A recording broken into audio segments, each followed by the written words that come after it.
بسم اللہ الرحمن الرحیم۔ السلام علیکم۔ میرے تیسرے بھائی کا نام فقیق ہے اور وہ اندھا ہے۔ ایک دن وہ قسمت کا مارا ایک بڑے مکان پر پہنچا اور دستک دی تاکہ اس کا مالک اس سے سبب پوچھے اور وہ اس سے سوال کرے۔ مکان کے مالک نے کہا کہ کون ہے، لیکن اسے کوئی جواب نہ ملا۔ اب میرے بھائی نے سنا کہ وہ بلند آواز سے پوچھ رہا ہے کہ کون ہے، لیکن میرے بھائی نے پھر بھی جواب نہ دیا اور سنا کہ کوئی آدمی آ رہا ہے، یہاں تک کہ وہ دروازے پر پہنچ گیا اور اسے کھولا اور اس سے کہا کہ کیا تو اندھا ہے؟ میرے بھائی نے جواب دیا کہ ہاں۔ اس نے کہا کہ مجھے اپنا ہاتھ دے، اور اس نے اپنا دایاں ہاتھ اسے دیا، اس امید پر کہ شاید وہ اسے کچھ دے گا، لیکن وہ اس کا ہاتھ پکڑ کر مکان کے اندر لے گیا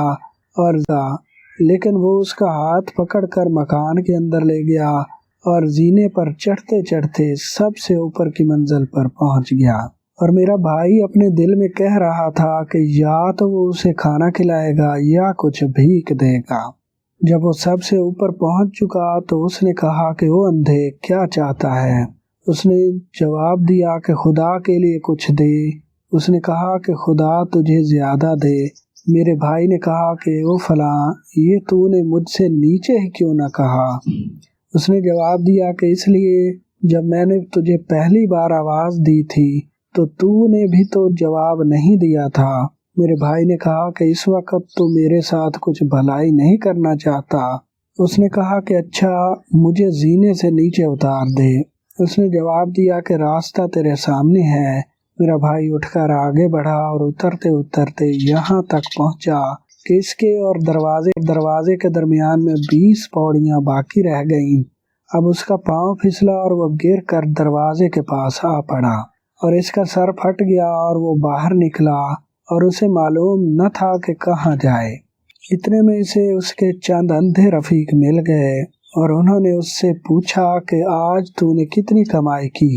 اور اس نے ان سے اپنی ساری سرگزشت بیان کر دی اور ان سے کہا کہ اے میرے بھائیو، میں چاہتا ہوں کہ جو درہم میرے پاس باقی رہ گئے ہیں ان کو نکال کر اپنے اوپر خرچ کروں۔ مکان کا مالک اس کے پیچھے پیچھے لگا ہوا تھا اور اس کی باتیں سن رہا تھا، لیکن نہ میرے بھائی کو اس کی خبر تھی اور نہ اس کے ساتھیوں کو۔ اب میرا بھائی اپنے گھر پہنچا اور اندر گیا اور وہ شخص بھی اندر چلا گیا اور میرے بھائی کو اس کی خبر نہ ہوئی، اور میرا بھائی بیٹھ کر اپنے ساتھیوں کا انتظار کرنے لگا۔ جب ہوئے تو اس نے کہا کہ دروازہ بند کر دو اور مکان کی تلاشی لو، کہیں ایسا نہ ہو کہ کوئی غیر آدمی ہمارے پیچھے پیچھے آ گیا ہو۔ جب اس شخص نے میرے بھائی کو یہ کہتے سنا تو اٹھ کر ایک رسی سے لٹک گیا جو چھت میں بندھی ہوئی تھی۔ انہوں نے سارے مکان کو چھان ڈالا اور کسی کو نہ پایا اور واپس آ کر میرے بھائی کے پاس بیٹھ گئے اور اپنے اپنے درہم نکال کر گننے لگے تو 12,000 درہم ان کو ملے۔ انہوں نے مکان کے کونے میں رکھ دیا اور ہر ایک نے محض اتنے درہم لیے جتنے کی اسے ضرورت تھی اور باقیوں کو زمین میں گاڑ دیا۔ اب انہوں نے کچھ کھانا نکالا اور بیٹھ کر کھانے لگے، لیکن میرے بھائی نے اپنے پہلو میں کسی غیر آدمی کے چبانے کی آواز سنی اور اپنے ساتھیوں سے کہا کہ ہمارے ساتھ کوئی غیر آدمی ہے۔ یہ کہہ کر اس نے اس شخص کا ہاتھ پکڑ لیا جو مکان کا مالک تھا اور سب نے مل کر اسے خوب پیٹا۔ جب وہ دیر تک اسے پیٹ چکے تو چلانے لگے کہ اے مسلمانوں، ہمارے یہاں چور گھسا ہے اور ہمارا مال چرانا چاہتا ہے۔ یہ سن کر بہت سے لوگ جمع ہو گئے اور وہ شخص آگے بڑھ کر ان سے لپٹ گیا اور وہی دعویٰ کرنے لگا جو اندھے اس کے اوپر کرتے تھے، اور اپنی آنکھیں نیچی کر لی تاکہ کوئی شک نہ کرے کہ وہ بھی ان کی طرح اندھا نہیں ہے، اور چلانے لگا کہ اے مسلمانوں، دہائی خدا کی اور سلطان کی دہائی خدا کی اور شہر کے حاکم کی، کیونکہ میں حاکم کو ایک بات بتانا چاہتا ہوں۔ اتنے میں لوگوں نے میرے بھائی سمیت سب کو گھیر لیا اور ان کو حاکم کے مکان پر لے گئے۔ حاکم نے ان سب کو اپنے سامنے کھڑا کر کے پوچھا کہ کیا ماجرا ہے؟ اس شخص نے کہا کہ ٹھہر جا، بغیر سزا دیے تجھے کسی بات کا پتہ نہ چلے گا۔ سب سے پہلے مجھ سے شروع کر اور انہیں سزا دے۔ اور پھر اس کو یہ کہہ کر اس نے اپنے ہاتھ سے میرے بھائی کی طرف اشارہ کیا۔ اب لوگوں نے اسے لٹا کر اس کی پیٹھ پر 400 ڈنڈے مارے۔